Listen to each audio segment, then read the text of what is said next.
hi everyone. I know it's late, but you can't go yet because we have a murder in the building.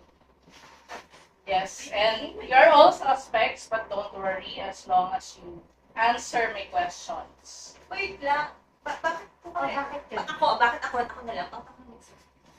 Yes, kayo kasi yung nakita sa CCTV outside the room. Yeah, Si Arlo. and all of you have motives kasi lahat kayo kagalit ni Johnny. Sino Yes. si John? Si John. Si John. Si John, Si John yung batchmate nyo. Diba? He just Si died. John yung nakasalamin. Yeah. Nag-i-ex. Yeah. Siya. Yeah. Hindi kami close. Nakita lang kami kanina sa CR. Yun lang. Ganun lang eh. Yeah, so anyways, you're very vocal. Meg, right? So Meg, can you tell me, ano yung huling naging pag-uusap niyo ni John? Wala. Kasalubong lang sa CR. Ano naman? My God, yun na yun. Vocal ako kasi wala nga akong ginawa. Diba?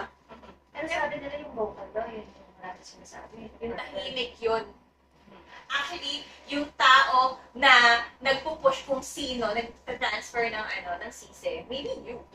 Not me, maybe. Teka, huwag muna kayo pag-away. Alamin muna natin. Ano po ba Yeah, nangyari? Mayton. Yes, Mayton, I'm gonna ask you next. I hope you can answer me honestly.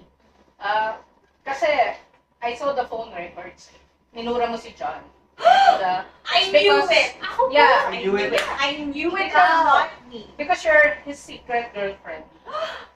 Yes. Nandito tayo! Oh my No, I God! saw it. You're not! Single po ako! Yeah, it's your number. Oh, wala Sorry, mo nga. the tears won't save you. Oo, wala mo Anyways, nga. I should try to compose yourself. Let me ask Jean. So, Jean, Girl, Wala, hindi talaga. yeah, I know the best friend mo dati si John. Hindi nga kami close. And you were about to enter a business with him. Kaso, hindi kayo nagkakasundo sa hatian. So, can you tell me ano nangyari? Scammer. Siya yung scammer.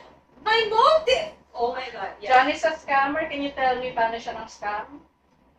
Hindi, sabi niya kasi kausap niya si Gucci. Diba? Ikaw yung kausap niya, ikaw yung na-scam niya. No, ikaw.